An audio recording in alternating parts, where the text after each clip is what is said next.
നമസ്കാരം. ഇന്നത്തെ തിരുവനന്തപുരം വാർത്തകളിലേക്ക് സ്വാഗതം. കോഴിക്കോട് ഹേമ കമ്മിറ്റി റിപ്പോർട്ടിൽ ചർച്ചയല്ല ആക്ഷനാണ് വേണ്ടതെന്ന് കോൺഗ്രസ് നേതാവ് കെ മുരളീധരൻ. വാതിലിൽ മുട്ടുന്ന വിദ്വാൻമാരെ ജനമറിയട്ടെ, സ്ക്രീനിൽ തിളങ്ങുന്നവരുടെ യഥാർത്ഥ മുഖം ജനം മനസ്സിലാക്കട്ടെ. നടി ആക്രമിക്കപ്പെട്ട സംഭവത്തിൽ കേസെടുത്തതിനാൽ നടിയുടെ അവസരം നഷ്ടമായിട്ടില്ലല്ലോ എന്നും കെ മുരളീധരൻ ചോദിച്ചു. 4.5 വർഷം റിപ്പോർട്ടിന്മേൽ അടയിരുന്നതിന് മുഖ്യമന്ത്രി മറുപടി പറയണമെന്നും മുരളീധരൻ ആവശ്യപ്പെട്ടു. മന്ത്രി സജി ചെറിയാന്റേത് മുടന്തൻ ന്യായമാണ്. ഇരകൾക്ക് കോടതിയുടെ സംരക്ഷണം ഉള്ളതിനാൽ പോലീസിന് കേസെടുക്കാമെന്നും അദ്ദേഹം വ്യക്തമാക്കി. സർക്കാർ ആശുപത്രിയിൽ ഡോക്ടറെ ബലാത്സംഗം ചെയ്ത് കൊലപ്പെടുത്തിയ കേസിൽ പ്രതിയുടെ നുണപരിശോധനയ്ക്ക് അനുമതി തേടി CBI സംഘം. കേസിൽ അറസ്റ്റിലായ സിവിക് വോളണ്ടിയർ സഞ്ജയ് റോയിയെ നുണപരിശോധനയ്ക്ക് വിധേയമാക്കാൻ അനുമതി തേടിയാണ് CBI സംഘം അഡീഷണൽ ചീഫ് ജുഡീഷ്യൽ മജിസ്ട്രേറ്റ് കോടതിയെ സമീപിച്ചത്. പ്രതിയുടെ മൊഴികളിലെ വൈരുദ്ധ്യവും ഇയാൾ തെറ്റിദ്ധരിപ്പിക്കാൻ നീക്കം നടത്തുന്നതായുള്ള സംശയവും കാരണമാണ് CBI നുണപരിശോധനയ്ക്ക് മുതിരുന്നതെന്നാണ് റിപ്പോർട്ട്. അഭിഭാഷകനായിരിക്കെ ലഹരിമരുന്ന് കേസിൽ തൊണ്ടി മുതലിൽ കൃത്രിമം കാണിച്ചെന്ന കേസിലെ തുടരന്വേഷണ ഉത്തരവ് റദ്ദാക്കണമെന്നാവശ്യപ്പെട്ട് മുൻ മന്ത്രി ആന്റണി രാജു നൽകിയ ഹർജി സുപ്രീം കോടതി ഇന്ന് പരിഗണിക്കും. 1990 ഏപ്രിലിൽ തിരുവനന്തപുരം വിമാനത്താവളത്തിലെ ലഹരിമരുന്ന് കേസിൽ പിടിയിലായ ഓസ്ട്രേലിയൻ പൗരനെ ശിക്ഷയിൽ നിന്ന് രക്ഷപ്പെടുത്താൻ തൊണ്ടിയായി അടിവസ്ത്രത്തിൽ കൃത്രിമം കാണിച്ചെന്നായിരുന്നു പരാതി. കേസിൽ ആന്റണി രാജു 1-ാം പ്രതിയും കോടതി ജീവനക്കാരനായ ജോസ് 2-ാം പ്രതിയുമാണ്. SC/ST പട്ടികജാതി അടിസ്ഥാനത്തിൽ വിഭജിക്കാനും ക്രീമി ലെയർ നടപ്പാക്കാനും നിർദ്ദേശിച്ചുള്ള സുപ്രീം കോടതി ഭരണഘടനാ ബെഞ്ചിന്റെ വിധിക്കെതിരെ ബുധനാഴ്ച സംസ്ഥാന ഹർത്താലിന് ആഹ്വാനം ചെയ്ത് ആദിവാസി ദളിത് സംഘടനകൾ. സുപ്രീം കോടതി വിധി മറികടക്കാൻ പാർലമെന്റിൽ നിയമനിർമ്മാണം നടത്തണമെന്നാവശ്യപ്പെട്ട് ഭീം ആർമിയും വിവിധ ദളിത് ബഹുജൻ പ്രസ്ഥാനങ്ങളും പ്രഖ്യാപിച്ചിരിക്കുന്ന ഭാരത് ബന്ദിന്റെ ഭാഗമായാണ് സംസ്ഥാനത്ത് ഹർത്താൽ നടത്തുന്നത്. KSFE ശാഖയിൽ മുക്കുപണ്ടം പണയം വെച്ച് വൻ തട്ടിപ്പ്. മലപ്പുറം വളാഞ്ചേരിയിലുള്ള KSFE ശാഖയിലാണ് തട്ടിപ്പ് നടന്നത്.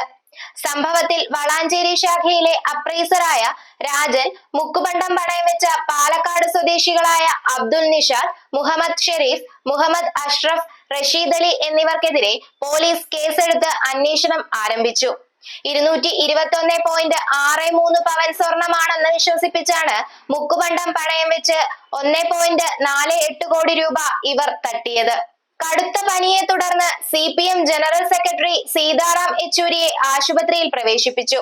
തിങ്കളാഴ്ച വൈകുന്നേരമാണ് അദ്ദേഹത്തെ All India Institute of Medical സയൻസിലെ അടിയന്തര പരിചരണ വിഭാഗത്തിൽ പ്രവേശിപ്പിച്ചത്.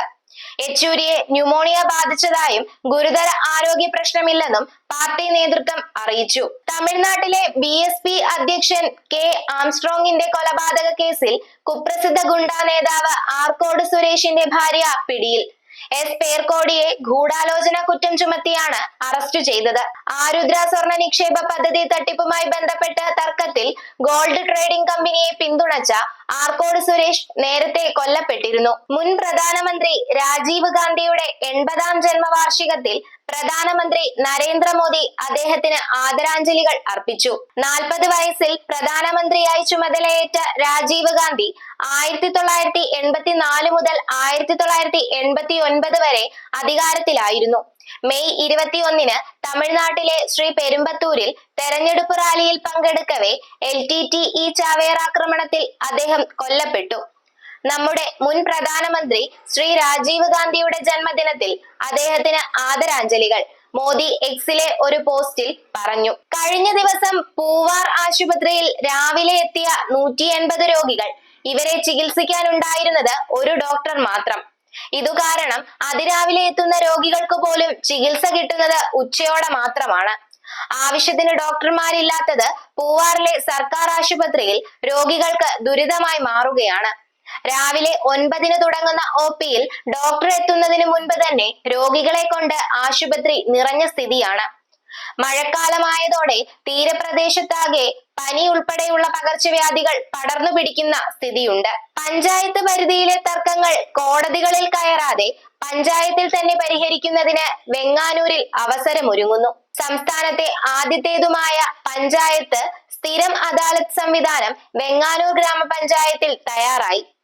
ജില്ലാ ലീഗൽ സർവീസ് അതോറിറ്റിയും പഞ്ചായത്തും സംയുക്തമായാണ് ഇത് നടപ്പിലാക്കുക. സിവിലും ക്രിമിനലും ഗാർഹിക പ്രശ്നങ്ങളും അടക്കമുള്ള വിഷയങ്ങൾക്കുള്ള തർക്കങ്ങളാവും അദാലത്തിലൂടെ പരിഹരിക്കാൻ ശ്രമിക്കുക. ഇത് സംബന്ധിച്ചുള്ള ആദ്യ അദാലത്ത് ഒക്ടോബർ 2 നടത്തും.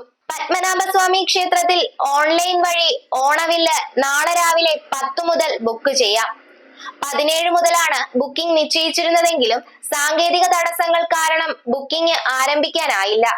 പരിമിതമായ എണ്ണം അനന്തശൈലം വില്ലുകൾ മാത്രമാണ് ഓൺലൈൻ വഴി ബുക്ക് ചെയ്യാനാവുക. 4000 രൂപയാണ് വില.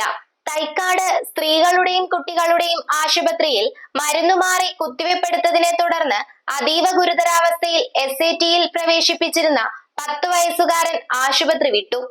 21 ദിവസത്തെ ആശുപത്രിവാസത്തിന് ശേഷം തിങ്കളാഴ്ച വൈകിട്ടോടെയാണ് വീട്ടിലേക്ക് മടങ്ങിയത്. ദിവസങ്ങളോളം ക്രിട്ടിക്കൽ കെയർ വെന്റിലേറ്ററിലായിരുന്ന ബാലൻ ക്രമേണ സുഖം പ്രാപിക്കുകയായിരുന്നു. 6 മാസത്തെ പൂർണ്ണ വിശ്രമം ഡോക്ടർമാർ നിർദ്ദേശിച്ചിട്ടുണ്ട്.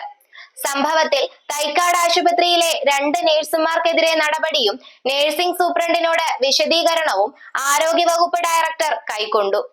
ഡ്യൂട്ടി നഴ്സിനെ സസ്പെൻഡ് ചെയ്യുകയും NHM നഴ്സിനെ പിരിച്ചുവിടുകയുമാണ് ചെയ്തത്.